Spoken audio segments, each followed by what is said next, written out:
I am doing what I'm calling my first official workout since surgery. 2 days ago, I did a very light, just getting my body used to working the muscles that I used to work every other day. Just a very light warm-up workout where I wasn't pushing myself. I just wanted to see if I had the choice, how many pull-ups would I do? How many push-ups would I be able to do? I'm not being too hard on myself because I have an excuse to not be doing the workouts at the level that I was. My body has gone through healing and trauma, and it's even my base workout, the things that I'm doing right now, it's not what I was doing before, but this is impressive to anyone who doesn't work out, let alone someone who hasn't worked out in 2 months. I'm fine. It hasn't affected my ego at all that I'm only able to do sets of 7 pull-ups at a time. I did a bunch of those, and then I was able to do 8. And now I'm in the final round of my workouts. I do 3-part workouts, basically. And I feel good. I feel really good. I think it depends, but I should be back into my regular workout shape in the next couple of weeks, which is cool. And, excuse me, I'm burping because I drank my pre-workout, which is fun to taste that after not tasting it for 2 months. Something that I realized was happening that's kind of a new development is that I smell different since surgery. And I didn't realize that was the catalyst. I thought I just was realizing something about myself. But it's a common thing. Once you go on testosterone, you notice that you smell different. I have a natural musk now, and sexual partners and romantic partners and whatever have noted that your chemistry and your hormones change. So I don't know how to say this in a delicate way, but my cum tastes like male cum now, and my junk smells like dick, which is not something that I knew would happen. I think I might have talked about this in a video already, but the way that I found out was that I was sitting in my computer chair just editing, just working like a regular day, and I smelled something. And I realized after a while that the smell was dick, because dick has a distinctive smell. And I was looking around my room because I was like, I haven't had any dudes over in the last week or so. I shouldn't be smelling dick. And the longer I sat there, the more I realized, oh shit, I think it's me. And I smelled myself, and yes, I smell like penis now, and I did not know that was something that happens. I knew that I get a musk, but I didn't know that your junk, it tastes and it smells different. So I already knew that. But since surgery, it has become stronger and different in a little way, where I noticed probably a couple weeks after surgery that I just smell differently. I had the musk, and now the musk is stronger. I smell more masculine, and I'm smelling like my dick.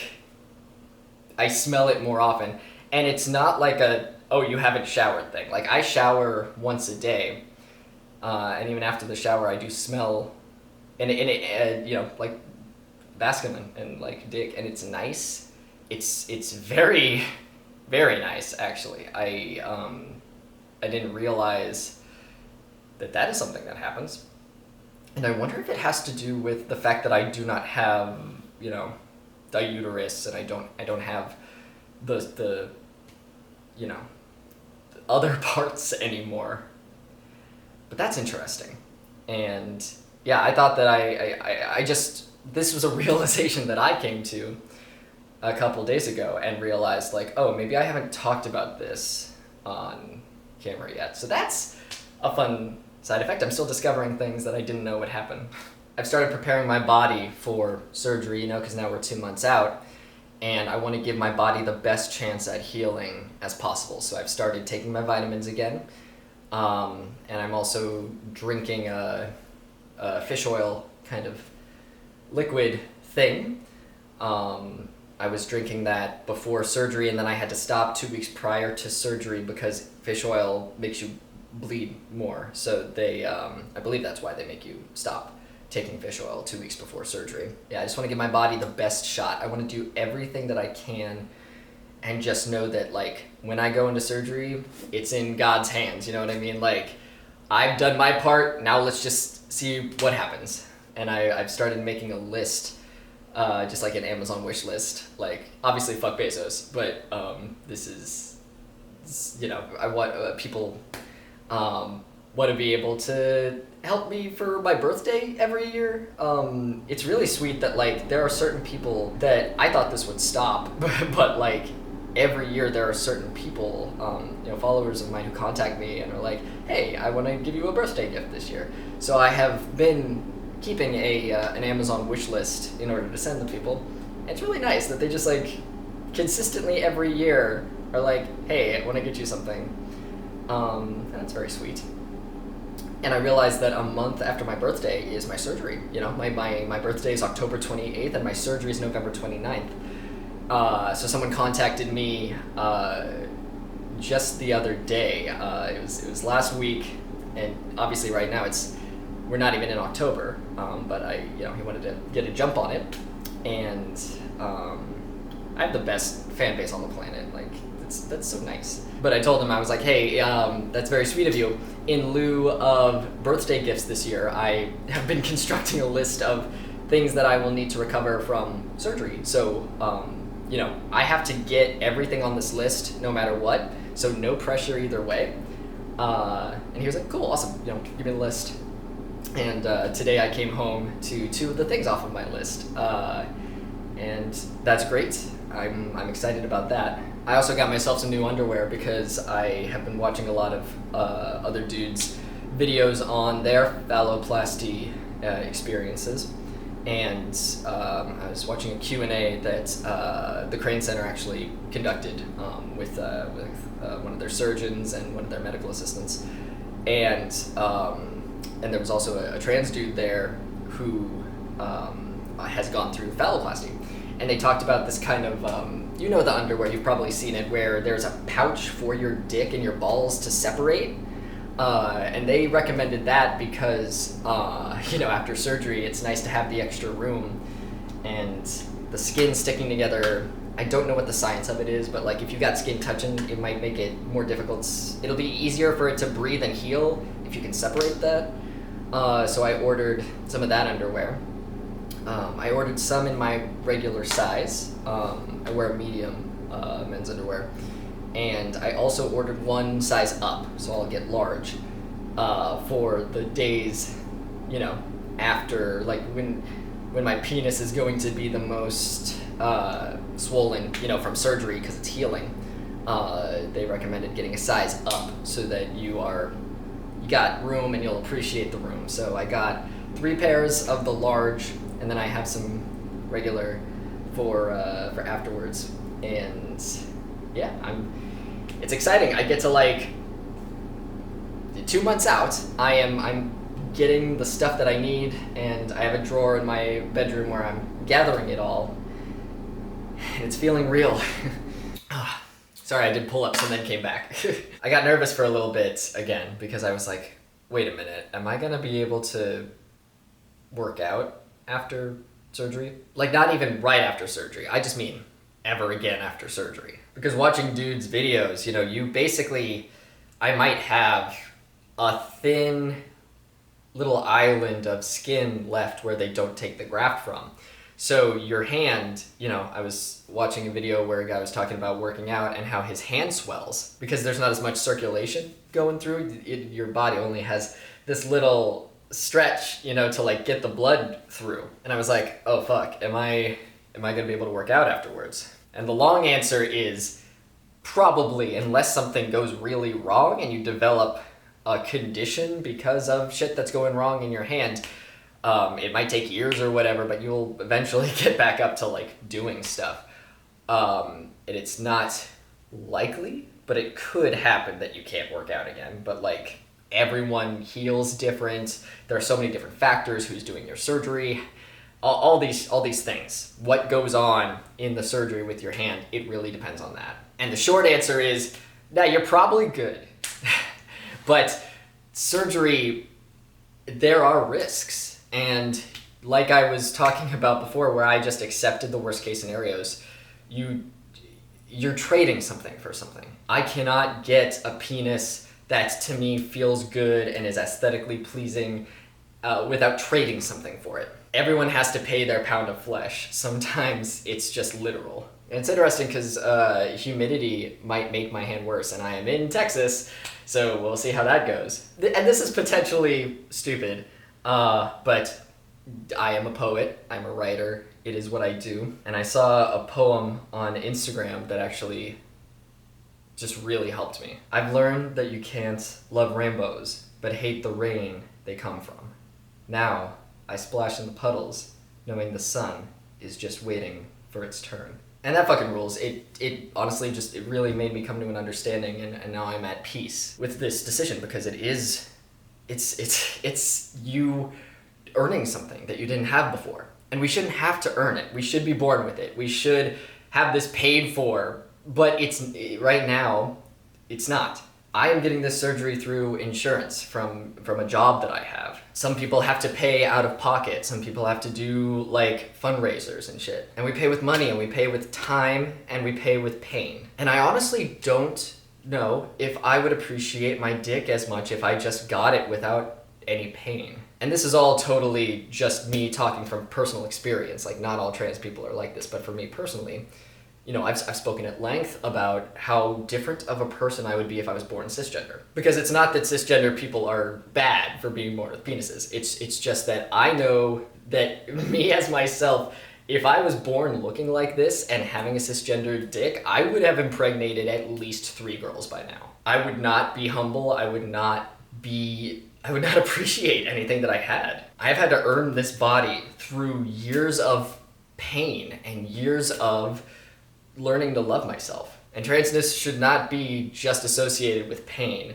There's a lot of pleasure in being trans, and this is both. It is a pain that I was not born in the correct body, but it is a pleasure that I get to fucking make it myself. I get to work my ass off, and I get to help educate, and I help to create happiness and joy from people seeing my story and me being able to share it. I'm a storyteller and an artist, but one of my greatest pleasures in this life is being able to make people feel seen and make people feel things. I am so excited and honored and blessed that I get to be one of the only actors on the planet with a phalloplasty scar. Because I don't know what the fucking future holds for me. I might look back on this and... No, you know what? I will never regret it. No matter what happens, I will never regret this decision. If I die, if I lose control of my arm, I'm fine with that. The only failures in my life are the times that I didn't try. A real loser is someone that doesn't fucking try. I will never know what is waiting for me if I just go for it. And no matter what the outcome is, I will be happy knowing that I at least tried. I never would know. It would be torture to live this life and not know. Because yes, I could have this surgery and fuck up my arm forever, knocking on wood. But I could also not have this surgery and get hit by a car tomorrow. If something happens and I were to die a year from now, I could die a year from now with my dick, or I could die a year from now and not have my dick. And I have a limited amount of time on this earth. There are so many people that I know personally whose lives were cut short and they didn't know it. There are entertainers and voice actors and podcast hosts and just people who work in the entertainment industry who were killed by some freak accident, and they either lived or they didn't in that time that they had on this planet. There are some closeted people who never got to tell the world that they're gay or trans that I've known personally who died. And I will go to the grave with their secret, but they never got to experience the love of someone who could have loved them. Life is so fleeting and so fucking short, and no one knows it, because how are we supposed to know? How, for example, how am I supposed to know that if I were to step out on the curb a month from now, I would get hit by a car and die? I don't know that, so I'm just going to live for today. I'm gonna eat the delicious thing. I'm going to tell someone that I think they're hot and we should have sex. I'm going to, you know, as long as they are comfortable with that. You miss 100% of the shots that you don't take.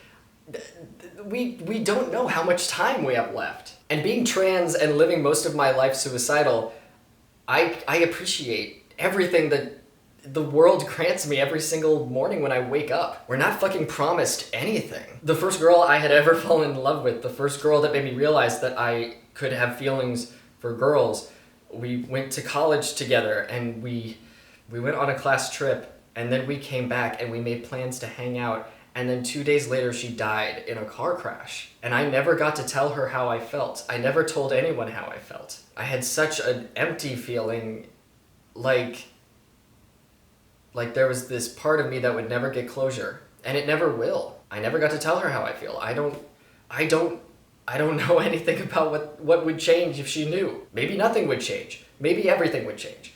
Either way, I don't have that information because she's gone, and I'm just left with these feelings. And there's nothing anyone can do about that. And this could be your story or it could be someone else's, but it's not unique. There are so many people who didn't get to tell someone how they felt, or come out, or tell their parents something important before one of them died. I could sit here and do the easy life and not get the surgery and not get a penis, and if I'm meant to die like 6 months from now, I will just be dead and I will never know what it felt like to have my dick. We don't have time to not take the risks. I cannot love my dick without loving the pain that I went through to get it. It will make me a stronger person. It will make me a happier person. And I'm so fucking stoked to have this character development. I could just have this dick handed to me on a silver platter, but I don't know if I would love it the same. You sit there for a tattoo and you let them fucking hurt you, and you see the ink going in your arm, and when it's done you get to see this beautiful piece of art that's on your body now forever, and you earned it. That is such a wonderful, beautiful experience. Your tattoo artist can fuck up too. You know what? Honestly, my first tattoo, she fucked it up. It didn't super look like the commission that I had done. And I went to another tattoo guy and got it fixed. And now it's on my arm and it has a story. It's that much more special to me because I worked on it and I got it to be what I wanted it to be. And you know what? It's not perfect, but it's mine. And I love it. If it went off without a hitch and I just got what I wanted the first time, I don't know if I would love it the same. The rain's gonna be tough, but I'm gonna enjoy it. I'll be laying in that hospital bed and really think about and remember the experience that I'm getting. And that's gonna fucking rule. I'll be in pain for a bit, but it'll be worth it. No matter what the outcome is, it will be worth it because I tried, because I lived. We don't know how much time we have. So just do the best with the time that you have. Every day that I wake up, I'm excited about it. Every day, it's like, wow, a new opportunity, a new day I get to experience. And I don't know how many more I have. So let's just make this one the best that we can. It is the day after my first actual, let's fucking go workout after waiting the 2 months after surgery. My stomach is not happy with me. I'm sure you doing a basic workout will be fine. I take things too hard on myself. I did 100 sit-ups yesterday, so it's no surprise. I tried to just baby my body as much as possible. I have a massager thing, so I put it on my back. Hello, Khaleesi. I did some massage on my back, and I realized that before surgery, I would get massages at least, I want to say, at least a month I tried to, because everything that I do with my time is hurting my back. I need maintenance on it. I can't just work at my computer video editing 24/7 and also do as intense workouts as I do without getting my back in some kind of repair. So I kind of set aside, I budget some of my money in order to be like, okay, you have to get a massage once a month or you will die. You can't just not take care of your back. Khaleesi, hey, stop that. Don't do that. That's my chair. It's my new gaming chair. I see you. You little shit.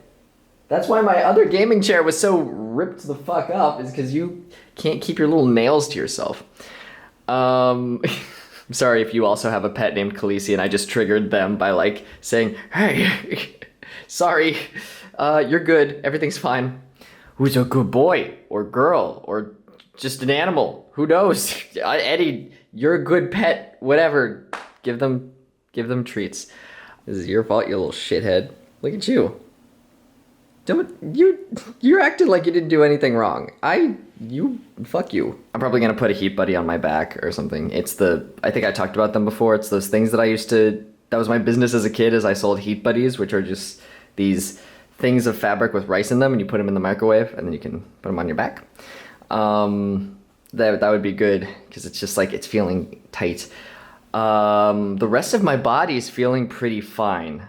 I was able to do as intense working out as I did yesterday without any real side effects. My back is a little tight, but you know, I had surgery that specifically fucked with my back, and then I haven't gotten a massage in 2 months when my body was used to that care before. So that makes sense. I'll ask my my doctor when we go to the post-op tomorrow.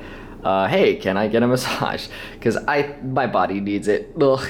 But right now it's just like this tight feeling, like in this section of my body, you know, because there's probably stuff still healing in there. And I did do like 100 sit-ups, which is fairly on par with what I did pre-surgery. You know, I used to do anywhere from 100 to 200 sit-ups a night, every other day. So, you know, the other workouts, some of them like pull-ups, I had to do less than I usually do. I was only doing sets of like 7 at a time. And with sit-ups, I was doing them like pretty much around the level at which I did before working out, before surgery. So it's no wonder that my tummy's not super happy with me, but we'll see. I was a little worried at first because it was really hurting before I went and took a nap.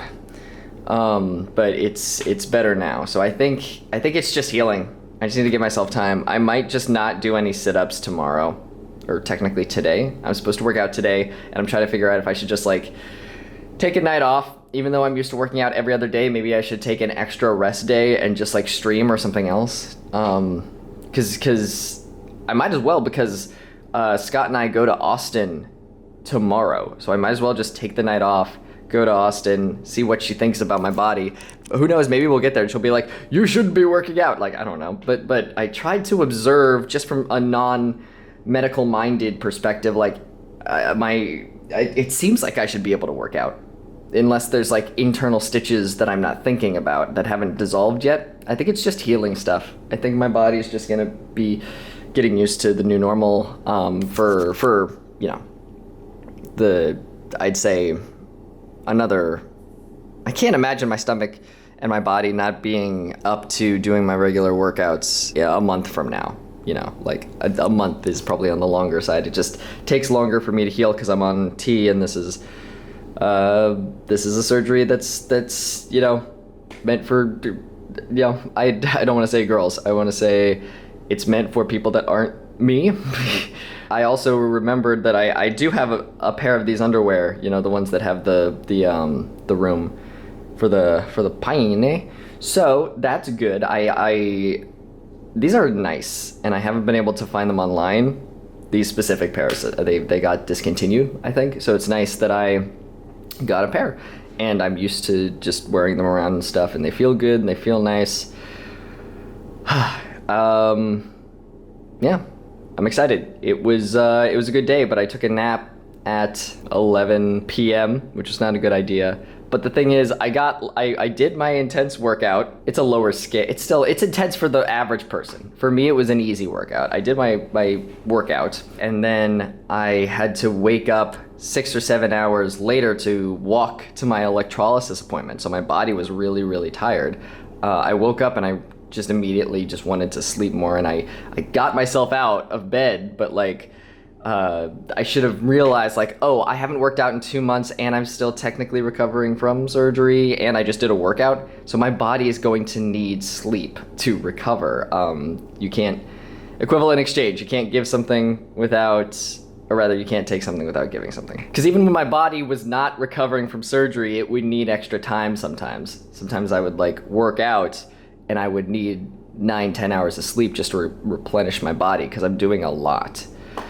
But yeah, I made it through the day, and we'll see what happens in Austin, and we'll see what they say. My 2-pouch underwear was delivered today, and I also just want to note, like, if you are a trans dude or trans mask or whatever, and you don't like packing, or even if you do, I'm not a fan of it, as I've said before, just because of the feeling that it has on me. But just having these is very like cool because you have like I don't have anything in this pouch right now. It's completely flat. But it has this thing that sticks out and it just gives you just a little bit of like a boop, you know, like just a thing just hanging there. Like I looked at it and it made me feel a way. You know what I mean? Like it made me feel comfortable in my body that I'm not even packing or doing anything and I just have this little like space for my penis to be. So that's fun. These underwear, I really like them. They're like, this is Sepratech specifically. I also got some from Saxx, S-A-X-X. Both of these brands were ones that were recommended by trans dudes or the surgeons talking about trans bottom phalloplasty specifically surgery. I got some of these in medium, which is my size, and I also got some in large, which will just be after surgery. They suggested getting a size up just to make room for what's going to be down there. You're going to be swollen and it'll just feel nice to like have like a little extra room, but I really like these. So I'm glad I got a couple pairs for my regular size because I'm just going to wear these normally. Like this is great. They feel very slimming and very good and my ass looks very good. I don't know can I film? I don't know. Just trust my ass looks good. And these are the Saxx ones. I like both of them. I think I like Sepratech better. The material is really soft.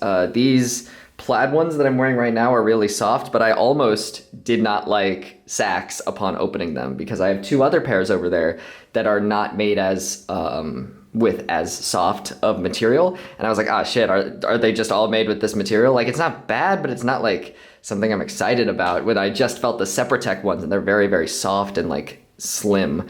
And it feels nice on your body. But then I touched these plaid ones and they must be made of a different material. But yeah, it's a little tighter, especially like, I don't know how to describe it. It just feels tighter. And I expected this because I've owned a pair of Saxx underwear before. But it was like, you know, the rose ones that I showed you earlier, those are soft. And so maybe it's just a difference in different kinds of Saxx underwear that I didn't notice. But I will, and they also have different, what's the word? Ball separators. Like both of them have pouches, but they work in different ways. And I will show you the difference between those. The Saxx ones, I originally got that pair of rose underwear because there's like the pouch that this one has is better for packers, if that makes sense. I'll show you the difference, but basically this one, I can show you right now actually, through the magic of video. You're now seeing footage of the inside of these kind of underwear, where you see it's more like a holder. It's like a solid piece that there's no hole to like stick your dick out to pee. It's basically just like it holds it there. So that's why I put my small packer there back when I thought I wanted to pack. I sewed a little piece of elastic over it so it would like hold the packer in place. And then the Sepratech underwear literally has a place for your scrotum and a place for your dick. Like it has a sling that your dick goes into. So you'll notice on these underwear, the Saxx ones, the dick is not as prominent. I'm pulling it out so that it makes more space for it to exist. You saw in the Sepratech one, I didn't have to pack or do anything. It just like, there was a piece that was sticking out. That's the main difference you'll see is that with the Saxx underwear, it's more of a sling. And the Sepratech, it literally separates your balls from your penis. I'm not sure which I like better in practice, like, because I don't have a big dick right now. As I am right now with just a T dick, I think I do enjoy the Sepratech better, but there's pros and cons to it because the main pro is like it's roomier. It feels the sacs feel just a teensy bit constricting, which is fine if you like the shape of your body and you want to do that, and you want to show it off. But and it's not that I don't like the shape of my body. I really like how this underwear complements my body. It's just that I like a little bit more room. And also with the Sepratech, you know, the pro of it just like having a dick sling just sticking out is nice. But the con with the Sepratech is going to be that there is a hole for your penis to come out of. So like it folds over the balls, the penis sling kind of folds over and separates from the ball sling. And then you have like a little room in there where you can stick your dick out of there. So you might want to sew that up if you just have a T dick and you don't want to accidentally flash someone.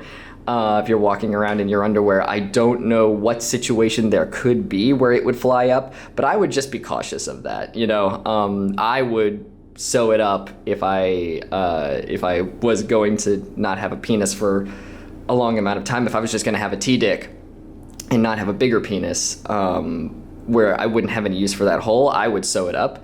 But it's all up to you and your personal comfort, and if you don't give a shit or you want the hole there for some reason, go nuts. But it's something for you to be aware of. But yeah, that's my impromptu underwear review that I did not know was gonna be an underwear review.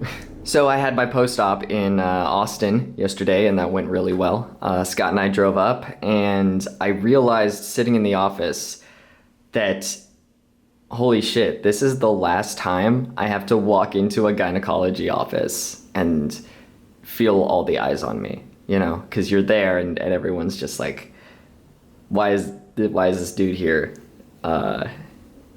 It's this feeling of like, it's very gender affirming, you know, because everyone is staring at you, but also, you know, obviously the receptionist and everyone like knows why I'm there, but everyone in the waiting room, you can just feel all the eyes on you. You can feel the confusion in the room, and especially a man coming into such a female-dominated space, I feel like I'm interrupting something. I feel like I'm not supposed to be there, you know? And I wonder if people are uncomfortable because I am there. And it was a really good feeling. Especially because I hadn't thought about it before, so it all just hit me while I was sitting there. I'm just never gonna have to deal with that again. There's probably a lot of like health problems that could occur in trans dudes or trans masculine people on testosterone just because we feel uncomfortable going to gynecology offices. You know, I did not see a gynecologist for I think my entire transition. I think I stopped like right at the beginning. Yeah, I remember. Because my last appointment, or one of my last appointments, like the one before I stopped for a while, I remember I was only like, I don't know if I had started T. Wow, yeah. I think I started T a couple months after that. But also just being trans and people not knowing the language to use with you. Like, it was a bad case because my gynecologist, like, the gynecologist herself was cool, but the receptionist was, like, a huge piece of shit, and everyone hated him, and there were lots of complaints about him just being, like, weird and unfriendly. And me, pre-transition, I always had a weird feeling about him, but also, like, you know, I didn't feel comfortable talking to him about me being trans or anything. But, yeah, that was the one where someone called me like a year afterwards and they did not understand what trans was. So they kept looking for me and I was like, yes, this is me. And like, she wasn't understanding, where I was like, and that made me not want to go, you know? So I can only imagine what happens with other people who are maybe in like less good states physically and mentally. Like, what if they're in like the South and that happens? I have no idea what they have to deal with. So there's probably a lot of problems that happen with trans people because we stopped going to the offices that we're supposed to. Because mentally we might not be able to deal with bullshit, So I didn't see a gynecologist like my whole transition. And then I had to see one in Connecticut because I thought I was going to get my stage 0 in Connecticut. Turned out I was going to go to Texas, but we didn't know that yet. But anyway, I got an appointment and they were really nice there, where I was like, hey, can we maybe schedule me at like the end of the day or something, because I don't want people staring at me in the office. And they were like, oh, we have trans clients and we usually have them at the beginning of the day before anyone comes in, if you'd like that. And I was like, oh yeah, totally. And it was really nice because they specifically didn't schedule anyone for like a bit after me so that we would have plenty of time to deal with me and I wouldn't be uncomfortable. I think they scheduled me at like 8 a.m. right when they opened up, and their next appointment wasn't until 9 or 10. And that was really nice of them. So there are good people out there, and I hope if you're dealing with stress that you at least know that. But anyway, flash forward to now, I realized like, wow, last time I have to go to a gynecologist. Cool, awesome. Literally, because I'm not gonna have the parts that they need to see after November. So I went in and they had to do an exam on me, which I wasn't looking forward to. I had 2 post-ops with my doctor, who's also my surgeon, and I thought she was just going to be looking at my scars. The first post-op we were able to do over the phone, and then the second one they said I would have to come in. So I assumed it would have something to do with looking at the scars, but she also had to examine me, and that is no good and no fun. It always hurts really, really bad. That's part of the reason that I don't have penetrative sex in my front hole, is because it's always felt really, really bad and really, really painful. And I thought it was because of endometriosis, but it's removed from my body. But also it's a thing where you gotta like stretch it, I guess, and like make sure that it's broken in. You can't just like put something in there and expect it to like be comfortable or good, whether it is an examination tool or a sexual situation. So they did the exam where they put the specula, is that what it's called? The metal duck thing. They put that in you. She checked the tissue and all that. She asked if I had spotted after surgery, and I was like, no, I did like a day afterwards, maybe 2 days after, but after that there was nothing because I haven't had a cycle in like 2+ years. And she was like, oh, well, there's some dried blood up there, but it's probably, old, and then I forget what exam it's called, but when she puts her like gloved finger up there and then she feels the tissue here with the other hand, I don't know what examination that is called specifically, but that was the 2 things that she had to do to me. And then we looked at the scars.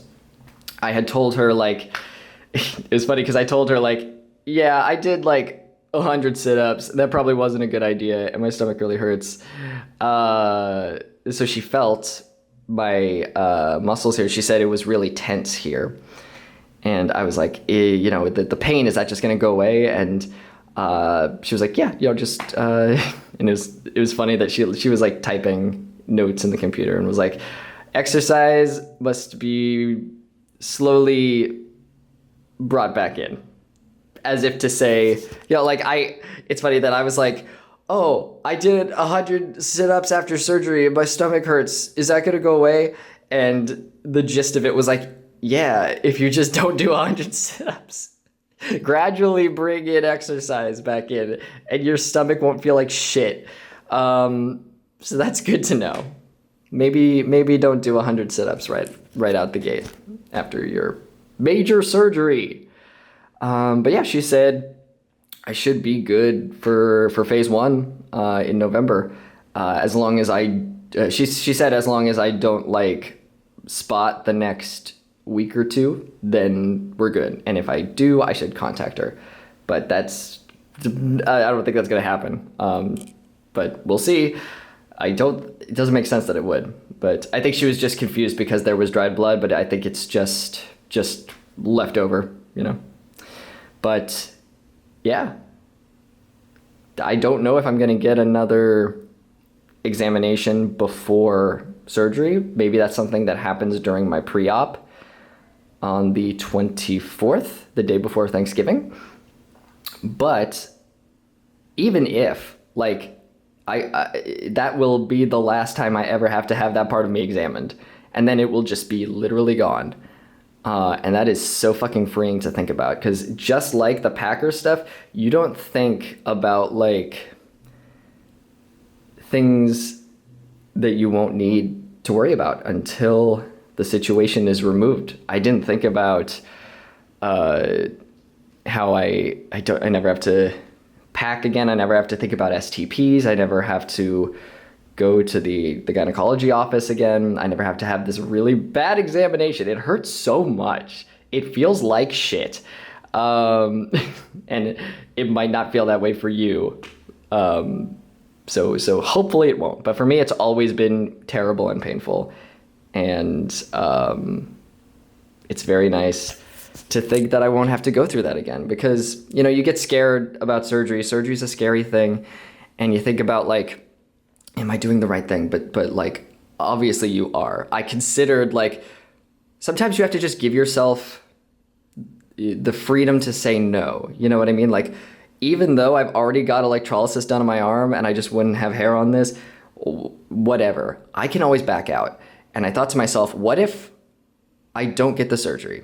Let's just put that in our mind. Okay, I'm not getting the surgery. And then I think about it and I'm like, I want the surgery. Like, yeah, like, sometimes you feel pushed into something because you don't have a way out. And when you give yourself a way out, you'll realize what you really think and what you really want. I'm sorry if you can hear Khaleesi banging on her litter box. She's very good at being a cat, and she's also really bad at being a cat. She doesn't know how to bury her litter. She'll just, like, but she has the instinct to touch. So, like, she'll just touch the side of the litter box and the floor and, like, the blinds and everything around her, but she won't actually bury the shit. So adding on to just the fact that I want this surgery and I want a penis and all that, and that will just be worth it on its own, a nice side effect is, like, thinking about all these things that I didn't have to think about before, where it's like, because you're getting this surgery, you also won't have to go to the gynecology appointments, you won't have to blah, blah, blah. Very worth it. All of it is worth it. All of it is very worth it. But yeah, this is also just me talking about myself personally. I'm not saying it's worth it for you. Unless you really, really want this, you shouldn't get it. But I do, so I am. You know? I keep thinking about it. You know, your arm is going to be different. My arm is going to feel different for the rest of my life. And that is the trade-off. Equivalent exchange. And that will be worth it, you know? Because you see all these videos with trans dudes who have gotten phalloplasty and talking about how they take care of their arm because it gets tired or what's the word? It gets dry and you have to, like, manage it and put lotion on it, like, every single day or, like, 3 times a day or whatever the fuck. And I'm like, wow, that's excessive. But it's worth it. Like, it's still, even doing that, all of them are like, it's worth it. Because it is. So, yeah. It's exciting. Everything is exciting, and it's good, and I've got underwear, and I'm gonna wash them, and I'm excited. I'm gonna go work out, and I'm not gonna do 100 sit-ups, I promise. Oh, I've realized what I don't like about the Saxx underwear. Okay, this might change after I get surgery. After I get surgery, it might be all right, but I like my underwear low, and the more that you lift it up, the better dysphoria-wise I look and feel. But the more you raise the underwear, the more the crotch goes up. So it kind of gives you a wedgie, or a bit of a camel toe, or whatever you want to fucking say. But once I don't have that part, I think I'll be fine wearing these underwear. Some of my other underwear I have that issue with as well. where the crotch area, the more you bring up this part, the more the crotch area goes up. So, yeah, I might be fine after I have surgery because I won't have to worry about that specific issue. Because that's why I didn't wear Packers, is because there's something touching my genitals or my like areas. I can feel that. So if I have something rubbing against this part that I'm not supposed to have, it's gonna feel bad. Duh. So yeah, that might be an issue for you if you just have a T-dick, or even if you don't have a T-dick, even if you just have whatever parts you were born with, you might experience some aggravation in that issue if you get sacs. I would recommend Sepratech over. But also I haven't had a full day with these underwear, so maybe it'll stretch out and feel better after a bit. I don't know. But as of right now, that's my honest review of what I've experienced right now. Sorry, I'm working out and I remembered something I forgot to talk about. So after stage 1, I get the catheter out after 3 weeks. I will have a catheter for 3 weeks. I was under the assumption the catheter was going to be in my penis. As catheters do. They go where the pee is. Upon watching a lot of dudes' stage 1 videos, I have come to the realization that a suprapubic catheter, and I thought it was suprapubic, which is like, I don't know, but it's S-U-P-R-A, suprapubic. It is not going to go in my penis, I don't think. I think, upon looking up what a suprapubic catheter is, it goes like here. Like they go where they find your bladder, and then they put the catheter in here, and then they blow up a balloon inside of you. I don't like that. I could live with a catheter in my penis for 3 weeks. This is gonna be a different experience. I guess it's good in that I don't have to associate my penis with a catheter being in it for 3 weeks. I can just enjoy my penis for what it looks like and not have any tubes in it. But, yeah, apparently it's like right here. And that sucks because I don't know if I can show you that. I need to be YouTube safe. There's hair like here, like there was hair all here. And I had to shave this area for stage 0 surgery. And I was like, thank God I never have to shave this area again. Or I thought I would have to shave, the genital area, or rather they would shave it for me when the surgery happens. And I was fine with that. But I'm realizing they might have to shave my hair that's here. And I wasn't expecting that. And it's good for the greater good. It'll be fine. It'll grow back. At least I had the experience of them shaving my happy trail, so I know, hey, it's gonna grow back in, maybe 2 months. And that's for me. People have different hair growth rates. And I also use Copenhagen Grooming. Their serum, I use it on my face. And I also use it on my chest and on this area. So just because of that, I might, in the next 2 months, start using it here to kind of, what's the word? Facilitate isn't the correct word. Entice the follicles to start growing there even more, and I'll just have an excess of hair stimulus. But yeah, that's not something I was expecting. But you know what? Ugh. I was gonna say I stab myself with a needle once a week anyway, but this is gonna be a different experience. Bodies. Anyway. This is why we do the videos, so that people know what's gonna fucking happen, and it'll be fine. You know what? It'll be fine. It will be fine. It might suck for a bit, but it will be fine. And apparently it just, according to someone, they said, he got his taken out, and they said that the hole that they create just is gonna close up after a few days. So can't be that big. I'm picturing a fucking dime-sized hole in my bladder area, but I guess it has to close up, right? Because otherwise the pee would just fall out of you. I don't know how bodies work. Anyway, that's what I forgot talk about. It's fine. We're gonna have a balloon in us, and it will just be the situation for a bit. And it also makes me realize, like, oh yeah, it's a good call for my mom and I to stay in Austin for the 3 weeks until they take out the catheter. Oh, actually, I think she's only gonna be there for 2 weeks. I think I come back here to Dallas after 2 weeks. Okay, well, I will just get one ride from a person here, and I'm gonna have a balloon catheter in me for 2 car trips. Trides is what I was gonna say, which combines trip and ride. Anyway, I'm gonna go back to working out. Brain no good, muscle big. Good night. Once again, thank you so much to my wonderful patrons on Patreon. My videos are completely funded by Patreon patrons. How many times can I say patron? One more. Patrons. I'd like to thank my silver sponsors, Alex Buhner, Andrew Dunn, Kieran Benson, Cyberlink420, Dan Millington, Dan McRae, Gadarine, Giselle Nera, Jean-Baptiste Rousey, Marie Byrne, Neve Kinor, Pocket Jawa, and Smarty. I'd also like to thank my gold sponsors, Sam Bartram and Doran McEwen. I would, last but not leastly, oh, that's a word. Leastly is a word.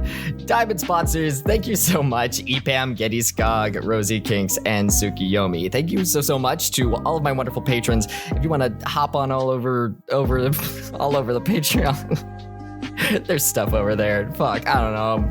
Thank you. I really appreciate the help. I literally would not be able to do these videos without you. So thank you for your support, and we'll see you next time.